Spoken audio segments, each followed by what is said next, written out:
Assalamualaikum warahmatullahi wabarakatuh. Kami dari kelompok 1 akan melakukan tugas pembuatan resume materi psikososial pertemuan kedua. Oke, baik teman-teman. Jadi yang kita akan bahas pertama ini terkait mindfulness. Nah, mindfulness ini sering kali terdengar beberapa waktu belakangan ini, yaitu karena seakan-akan mindfulness ini merupakan titik akhir cerita dalam beragam aktivitas teman-teman dalam kesehariannya. Nah, mindfulness ini pasti memiliki makna. Nah, makna itu apa? Nah, makna dari mindfulness ini merupakan suatu ketenangan pikiran dan kedamaian hati. Dan versi lengkapnya nih, mindfulness ini merupakan sebuah kemampuan dasar manusia untuk hadir di dalamnya. Nah, untuk hadir di dalamnya itu berupa apa? Berupa manusia itu pasti akan mengetahui dia sedang melakukan apa, dia sedang melakukan yang nantinya terjadi itu seperti apa, dan manusia itu tidak terlalu reaktif dan kewalahan terhadap lingkungan sekitar mereka. Dan menurut Dr. Kabat-Zinn, mindfulness ini merupakan suatu kemampuan dasar manusia dalam memerhatikan suatu hal pada saat ini, lalu tidak menghakimi suatu hal tersebut. Selanjutnya, ada 7 hal yang sifat yang kondusif bagi kondisi mindfulness menurut dari kajian Arif. Yang pertama adalah tidak menghakimi, artinya tidak membeda-bedakan pengalaman atau menerima pengalaman yang terjadi. Yang kedua adalah sabar, karena ketika kita sabar, maka kejernihan akan ada pada pola pikir kita. Yang ketiga adalah cara pandang seorang pemula, artinya menanggapi segala sesuatu tanpa so tahu.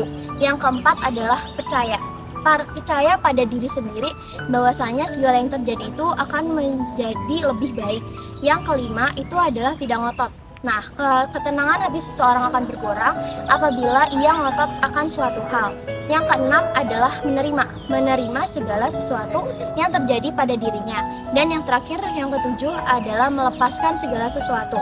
Artinya meninggalkan hal-hal yang dialami dan membiarkannya menjadi masa lalu. Ada 4 dimensi untuk memahami kesehatan mental.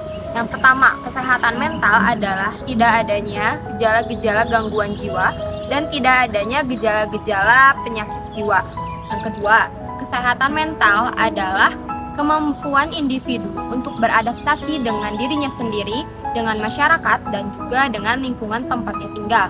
Yang ketiga, kesehatan mental adalah pengetahuan dan perilaku yang bertujuan untuk mengembangkan segala potensi dan bakat yang mengarah pada kebahagiaan agar terhindar dari penyakit hati. Yang terakhir, kesehatan mental adalah terbentuknya keselarasan antara fungsi-fungsi jiwa serta kesanggupan individu dalam menyelesaikan permasalahan yang seringkali terjadi. Nah, dari 4 dimensi ini dapat kita simpulkan bahwa kesehatan mental adalah salah satu upaya untuk menciptakan pribadi yang positif. Definisi kesehatan mental menurut Zakiyah Darajat adalah terhindarnya seseorang dari gejala-gejala gangguan jiwa dan dari gejala-gejala penyakit jiwa. Menurut Sururi, kesehatan mental adalah kemampuan untuk menyesuaikan diri sendiri dengan orang lain, masyarakat maupun lingkungan tempat tinggalnya. Menurut Mustafa Fahmi, ada 2 pola dalam mendefinisikan kesehatan mental. Yang pertama adalah pola negatif. Maksudnya, kesehatan mental adalah terhindarnya seseorang dari gejala psikosis dan neurosis.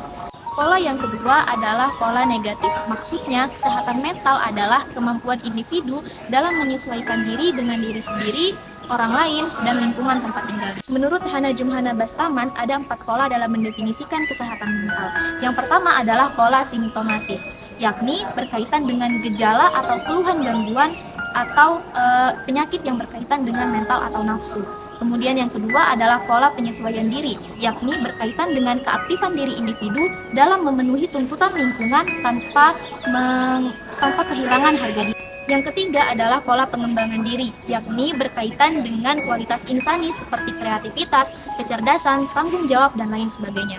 Lalu pola yang terakhir adalah pola agama, yakni berkaitan dengan ajaran agama secara baik dan benar berdasarkan keimanan dan ketakwaan.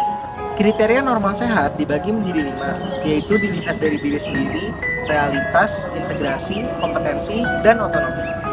Nah, berikut ini saya akan menjelaskan isi dari 5 kriteria tersebut. Yang pertama, arti dari kita berdamai diri sendiri. Artinya adalah kita bisa menerima dengan realistis kelebihan dan kekurangan yang ada di diri kita.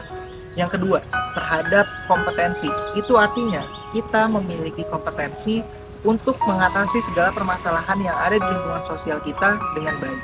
Yang ketiga yaitu terhadap realitas. Itu artinya kita bisa menerima pandangan dari diri kita sendiri maupun orang lain yang ada di lingkup sesama kita atau yang ada di realitas yang sama dengan kita.